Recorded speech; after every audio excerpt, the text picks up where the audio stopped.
Canada's economy is at a crossroads. U.S. tariffs are shaking things up, but the real issue? The deeper weaknesses they've exposed in Canada's economy. Lagging productivity, sluggish investment, and an over-reliance on the U.S. market. But here's the thing. This is Canada's opportunity to step up. We need to break down trade barriers, empower the provinces, and find new ways to build a stronger, more competitive economy. One of Canada's most respected economic minds, Don Drummond, lays this all out in his latest Financial Post op-ed. And today, I'm honored to welcome him to Let's Talk Politics for a special 3-part series where we dive into all things economics with Don Drummond. Don spent over 20 years at Finance Canada, holding senior roles in economic analysis, fiscal policy, and tax policy, including as Associate Deputy Minister, where he played a key role in federal budget planning. He later served as Chief Economist at TD Bank, leading economic forecasting and policy analysis. Now, he continues to shape economic thought as Chair of the Canadian Centre for the Study of Living Standards and a Fellow in Residence at the C.D. Howe Institute. With Don's expertise, today we'll be unpacking the big questions we all have. What shocks will these tariffs bring to both sides of the border? What's next for interest rates, the Canadian dollar, and the cost of borrowing? And where does ethical investing fit into all of this? Let's talk economics with Don Drummond.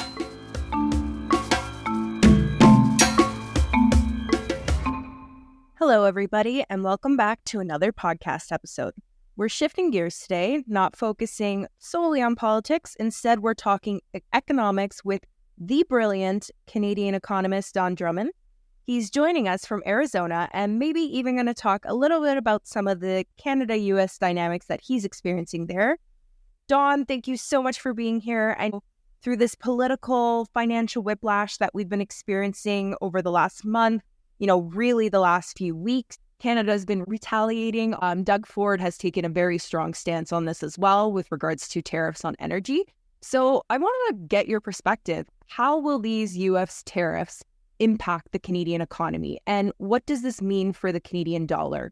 Do you think we would see the loonie drop to an all-time low like we saw back in early 2002 where it hit 61 cents? What does this all mean? I think this may well be the most serious threat that I've seen to the Canadian economy in all my time of doing this. And that I started working in the Department of Finance in 1977. So other events felt really bad. There was a period in 1995 where our debt was so high, we were having trouble borrowing money. The Wall Street Journal called us honorary member of the third world.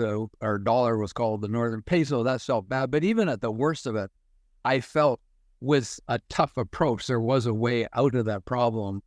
The financial crisis felt terrible, and we were thinking that we may well have the equivalent of the Great Depression, but even then we thought probably it's not going to be that severe because the Great Depression, which has some similarities today because it started in large degree with the tariffs levied by the United States, there were huge mistakes made initially by monetary and fiscal policy, and even at the worst of it, we didn't think those mistakes would be repeated, so we didn't think that would be all that earth-shattering in the longer run. This feels quite different, and for a number of reasons. And even if the tariffs don't come into place, there's going to be fundamental changes. The threat itself is very serious for the Canadian economy. If we go back to the mid-1980s when we started floating the idea of a free trade agreement, the premise was if you want access to any of the economies of North America, you could locate in any of the economies of North America. More particularly for the Canadian case, if you want to access the U.S. economy, you can locate in Canada, have free, unfettered access to the American economy. No one would feel that now, regardless of whatever the purpose of this is, all the nonsense, the fentanyl, illegal immigration, and whatnot. I mean, the ultimate purpose is to bring back production into the United States. And you saw in late January, there was a survey done by Deloitte, and almost 50% of the large corporations in Canada, even at that early point, said that they were holding off investments in Canada and contemplating locating a plant or even relocating their entire operation. If you're a car plant or an auto part, you'd have to think, is this going to work to be located in Canada? They got the 1 month reprieve, but the trust has been broken. And you really don't have to wonder, are companies going to increase their investment in Canada? I give a lot of credit to the Bank of Canada. Their last monetary policy really a nice little section at the end on the economic impact of it. And they and others tend to say, well, a knock about 4% off our real GDP could increase the unemployment rate to 9 or 10. But I don't think they fully captured the longer run impact of how this could impoverish, may be a strong word, but substantially lower the standard of living in Canada for a very long time. But that just means that we've got to do an awful lot of other things to strengthen the Canadian economy, diversify, decrease that vulnerability, because, people say maybe this threat will go away. Maybe it'll even go away in a month. Maybe Trump will only be there for 4 years. But the weaknesses have been thrust into the spotlight, and the vulnerabilities and the trust has been broken. So I think this is extremely serious, will hurt the Canadian economy. Yeah, one of the automatic adjustments will be there will be a weakening of the Canadian dollar. Could we touch the low 62 cents that we had the early 2000s? Absolutely, but I think that's the least of the issues. Doug Ford in the early days said Ontario could lose as many as 500,000 jobs. The Bank of Canada didn't put an estimate, but if you take that impact on the unemployment rate, that's the equivalent of almost 1 million jobs lost in Canada. And they are good paying, solid jobs. They're not at the low end. They're the jobs that are in the tradable sector. They're very valuable, and they tend to come with benefits. Not very many jobs come with benefits these days. Yeah, absolutely. It's very hard to come by, especially when we're looking at a really predominant gig economy. We're also seeing a lot of no longer 10-year long-term positions. Everything's contracted. Your contract here, maybe we need you, maybe we don't. So it's really interesting, and we're going to get a little bit into the employment and how this is impacting the future generation and stuff. But I want to pick up a few things that you said there with regards to businesses in Canada.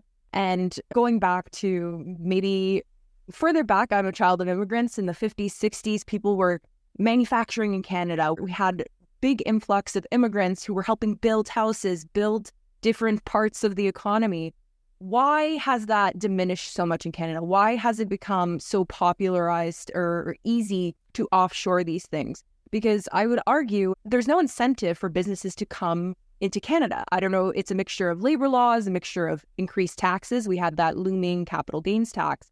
How can maybe the next government that's coming in attract more business? Because we need to, as you mentioned, diversify. We need to be less and less dependent on the U.S. How can we do that with policies? Well, for all kinds of good reasons, Canada and Canadians don't want to be paid rock-bottom wages, and yet many people in other countries are. The only way you can produce in Canada and have reasonable wages is if you have higher productivity, and we did at one point. If I rewind the clock back to the early 1960s, when the Organization for Economic Cooperation and Development, the OECD, started, Canada at that point had the fourth highest level of productivity of the original 24 member countries. So we were among the best of the best in the world. We're now middle of the OECD pact, and that includes a whole bunch of lower income countries that have come since. As recently as the 1980s, our productivity level was 90% that of the United States. Today it's sitting at 70%. We cannot pay the wages of other countries, and yet the United States has brought back their manufacturing by paying pretty low wages, despite their much higher level of productivity. I'll just cite the example of Caterpillar. That was big news in Canada when they pulled out of London, Ontario. Most people lost track of the story after that, and they sort of think, oh, they went to Malaysia or something. Actually, they went to the United States. And almost as soon as they arrived there, there was a strike because Caterpillar had in mind that they were going to pay barely above $20 an hour, and they were going to cut almost all of the benefits. In Canada, they were making well over $30 an hour, and they had benefits, but you can't sustain that in Canada or the United States unless you got the productivity level. So that comes back to our inherent weakness, and then behind that, we've had a weakness in our business investment going on for decades. We only have about half the equipment per worker to work with as the United States. Our capital per worker has been falling since 2015. A seriously embedded problem that's just been getting even worse. So you can't look around the world and say, well, we don't want the $10 an hour getting paid in all these poorer countries. We want to pay people a reasonable wage and benefits, but you can't do that if you don't have the productivity, and we haven't for quite some time. Markets have been going crazy, and I would argue it's because of just the uncertainty and unpredictability of people trying to make policies, people trying to invest. What can the Bank of Canada do when it comes to the tariffs, and how might the tariffs impact the cost of borrowing? Yeah, well, first of all, we just remind people don't really have much by way of tariffs sitting here today. That may all change on April 2nd. We don't know. So there's nothing the Bank of Canada could or should be doing right now because other than a tremendous amount of uncertainty, we don't know. They already got one policy instrument. They can do various things to improve liquidity, but basically they've only got the bank rate. Their estimate of a neutral rate is 2.75. That's the midpoint of their current estimate. We went to virtually zero before. If things got really bad, they could lower it to below 4. That would help it. One would expect the longer-term bond yields would come down. They've already come down just because of the uncertainties, and that would lower the cost. But that's just going to mitigate the damage. It's certainly not going to offset it. We're going to be in trouble one way or another. But, the Bank of Canada is the one-trick pony. It's a powerful trick. It's a strong pony, but there's not much else that they can do. I mean, there's a few bells and whistles, like the innovative thing that was done by the financial crisis was the conditional guarantee that will promise to keep interest rates low if inflation behaves. But it's not that meaningful a statement because as soon as inflation goes up, they can always withdraw from it. But they don't have a lot of tools. The action, again, would largely fall on the fiscal authorities, and you would have to see liberalization of employment insurance rules. You'd probably have to see some kind of loan program to businesses. I hate to say there's anything good that came from the pandemic, but it did broaden our experience with extraordinary measures. We had a lot of false starts. We had a meager wage subsidy that was absolutely had the thumbs down from the corporate sector. We knew that doesn't work, so we won't do that way again.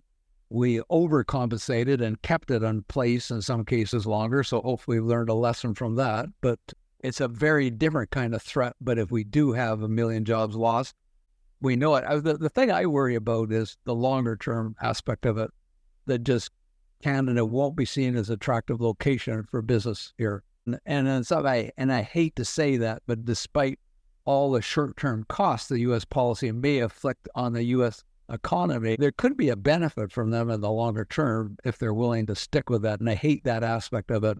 And that's what we have to counter. We have to make ourselves, despite that breach of the trust, we have to make ourselves attractive, not only businesses existing in Canada today, but from business and investors around the world, that you can come to Canada and do business around the world. Thrive in Canada, but thrive elsewhere as well. Very well said. And as we're just wrapping up here, and we're talking about markets and consumers are being a bit more ethical when they're investing, we're seeing that gain a lot of traction, especially among younger generations, with investing looking kind of beyond profits to support companies that align with their values, whether it be avoiding oil and gas or prioritizing environmental sustainability. We're also seeing businesses and Canadians stepping up to buy made in Canada products with the tariffs. So my question here is, do you think this mindset extends to investment portfolios, more specifically around global interest in environmental protection seeming to fade? Do you think there's hope and there's a shift when it comes to this type of investing and prioritizing the environment or other ethical investing practices? A way to go to end it on a depressing note. I've been working on the environment since at least the early 1990s. I'm an advisor to Climate Change Institute. It's heartbreaking to see. It is in a way predictable. Everybody will mouth the words that they're all for sustainability until it's perceived to have a cost. The carbon tax was okay until you started to get to a significant amount. I started to notice it. There's an infamous example in polling. I'm going back decades, and it was an American poll that asked people, are you willing to pay more taxes to support the environment? Overwhelmingly, people said yes. Later in the same poll, answered by the same people, asked if you're willing to pay $10 more a year to support the environment, and almost everybody said no. So they valued the environment somewhere between 1 penny and $9.99. And unfortunately, that's the reality. They're all for it until it starts to cost them something, and they're not willing to make much of a cost. But the consumer carbon tax, despite the poor communication of it, wasn't costing them anything. They were getting it back through the rebate. And that was just the politics of this constant refrain, how it was hurting everybody when it wasn't. So that seems to be toast. So it's a difficult space right now, and we're seeing not just in Canada, but we're seeing a weakening of the movement. I think it will come back. I think, in fact, there's an opportunity. The whole world will shift to a cleaner growth platform. The United States is deliberately taking itself. It should be the global leader in that. And in fact, despite all of our perception of Canadian, how anti-environment the United States is, they've actually, in the last number of years, have been doing phenomenal things in renewables, phenomenal reduction in the use of carbon. Coal, for example, we don't hear an awful lot about that. They could dominate the world space in this. They're choosing at the moment not to, but that's creating a door for us. We, in our drive to improve the growth prospects of Canada, we should put a heavy emphasis on clean growth. The rest of the world's going to be going in that way. And the U.S. will eventually too, but they're going to come in with a lag. And maybe that's good for us. Fill the void. And I think right now Canada needs any opportunities we can and building our different industries. So I want to thank you so much, Don, for being here and sharing so many amazing insights, some history lessons here. Any closing thoughts? It's going to be a tough period for Canada. We're going to need all the best policy advice we can get. As you said, the silver lining it is bringing people together. I have an op-ed coming out later today in the Financial Post, and I'm suggesting all hands on deck to tackle these economic problems. And I think it will be very easy to get all hands on deck. Virtually every Canadian is going to be willing to contribute to this because we're scared. But I think we're patriotic, and we've got to see our way through this. Very well said. And I want to thank you again. Thanks for tuning into this episode of Let's Talk Economics. Don't miss the next part of our 3-part series with Don Drummond, where we'll dive into Canada's productivity challenges, explore the future of the housing market, and discuss how we can build a fair tax system that also drives industry growth. I'm your host, Julia Pinella. See you next week